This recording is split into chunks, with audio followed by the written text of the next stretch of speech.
तो ऐसा भाग दौड़ वाली कोई चीज़ नहीं है, एक एक चीज़ें आपको डिटेल में समझाई जा रही है।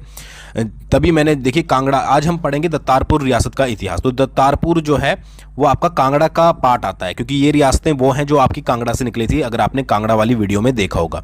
तो यही है कि एक एक रियासत को इसलिए अलग अलग पढ़ाया जा रहा है ताकि आपको एक भी पॉइंट जो है वो मिस ना हो, चाहे आप किसी भी एग्जाम की तैयारी कर रहे हैं, 0 to हाई लेवल, ठीक है, मतलब क्लर्क से लेकर HS लेवल तक की जिसकी भी आप तैयारी कर रहे हो, सभी के लिए ये सीरीज को जो है वो फॉलो कर सकते हो। तो आज हम दत्तारपुर रियासत के बारे में पढ़ेंगे, ठीक है। दत्तारपुर एक बहुत बड़ा राज्य नहीं था, या आप बोल सकते हैं रियासत नहीं थी, एक छोटी सी रियासत थी, ठीक है, जिसके अगर बात करें, देखिए ये आपका मैंने लिखा है यहाँ पर दत्तारपुर रियासत, ये दत्तारपुर रियासत है। ये डायरेक्शन कौन सी होगी, पूर्व हो गई, ये आपकी पश्चिम हो गई, ये आपकी उत्तर हो गई और ये आपकी दक्षिण होगी, ठीक है, यानी कि ईस्ट वेस्ट और फिर आपकी नॉर्थ और साउथ। तो इसके जो है वो पश्चिम में आपका क्या पड़ता था, सिब्बा रियासत। सिब्बा रियासत के बारे में पढ़ा होगा आपने, ठीक है। तो सिब्बा रियासत और पंजाब के मैदानी इलाके जो है वो आपकी दत्तारपुर रियासत के पश्चिम में पड़ते थे। इसके उत्तर में जो है वो आपकी गुलेर रियासत पड़ती थी और इसके दक्षिण में जो है वो आपकी जसवां रियासत पड़ती थी, ठीक है जी। ऐसा बोला जाता था कि जसवां जो रियासत थी उसके आधे भाग यानी कि हाफ भाग के बराबर जो है वो आपकी दत्तारपुर रियासत थी।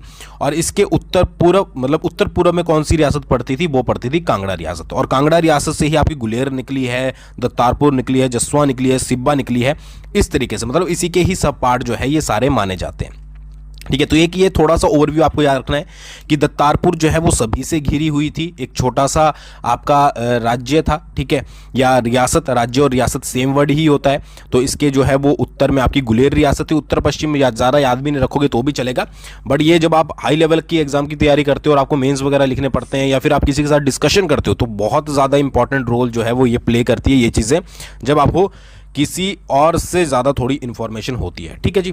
अच्छा, दत्तारपुर के शासक जो ज़्यादातर बोले जाते हैं वो आपके कटोच वंश के ही बोले जाते हैं कि कटोच वंश के ही थे, बट ये जो आपके उपनाम यूज़ करते थे यानी कि जो आपका सरनेम यूज़ करते थे वो अलग था, उसके बारे में हम आगे बात करेंगे। तो ऐसा बहुत ज़्यादा डिटेल पॉइंट नहीं है, जो भी इंपॉर्टेंट पॉइंट बनते हैं उनको हम इस वीडियो में डिस्कस करेंगे।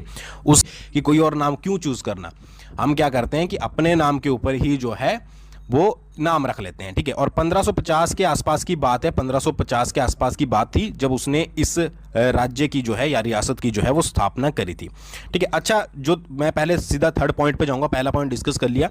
इसका दत्तारपुर क्षेत्र अब जो है वो 10वां तहसील के नाम से जाना जाता है। अब इस तहसील में पहले, मतलब जो पहले दत्तारपुर राज्य था वहां पर जो है वो एक राणा का जो है वो कब्जा था।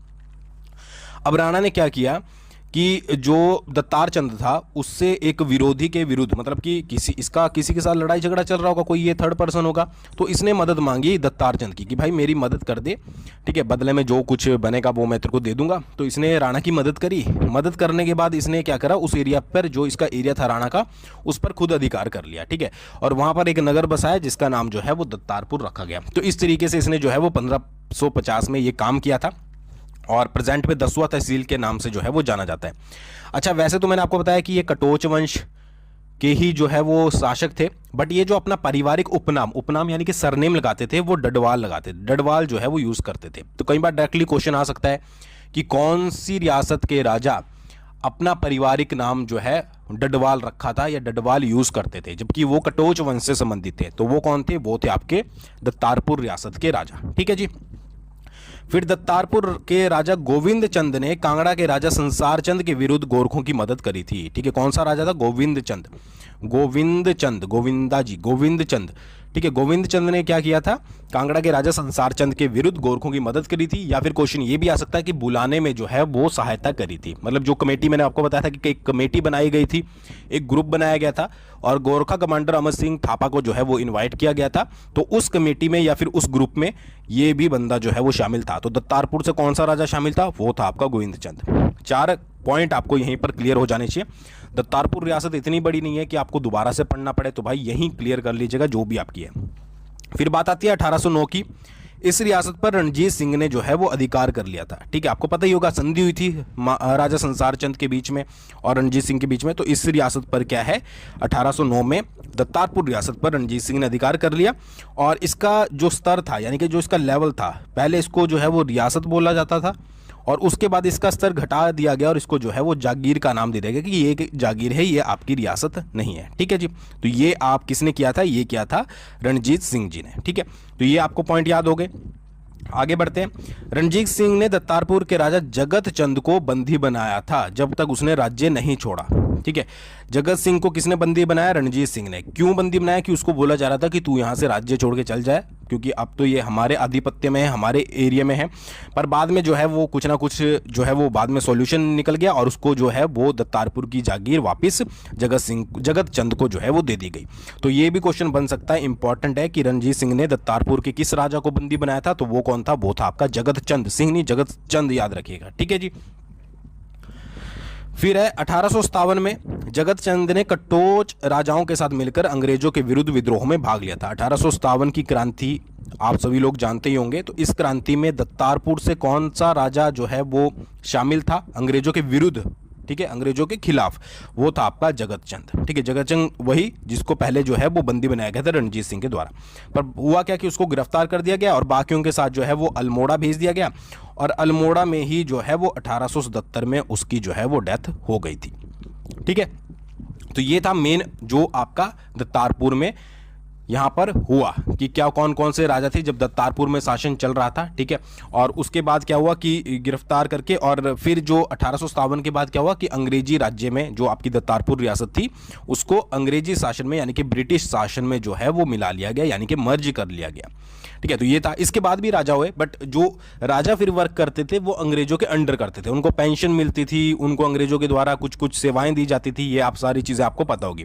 ठीक है, उसके बारे में भी एक दो राजा के बारे में बात कर लेते हैं। बट आगे बढ़ने से पहले परीक्षा बूस्टर को जरूर, जैसे कि आपका रघुबीर चंद्र हुआ, बलदेव चंद्र हुआ, दुर्गा चंद हुआ, टिक्का उदय भानुचंद हुआ।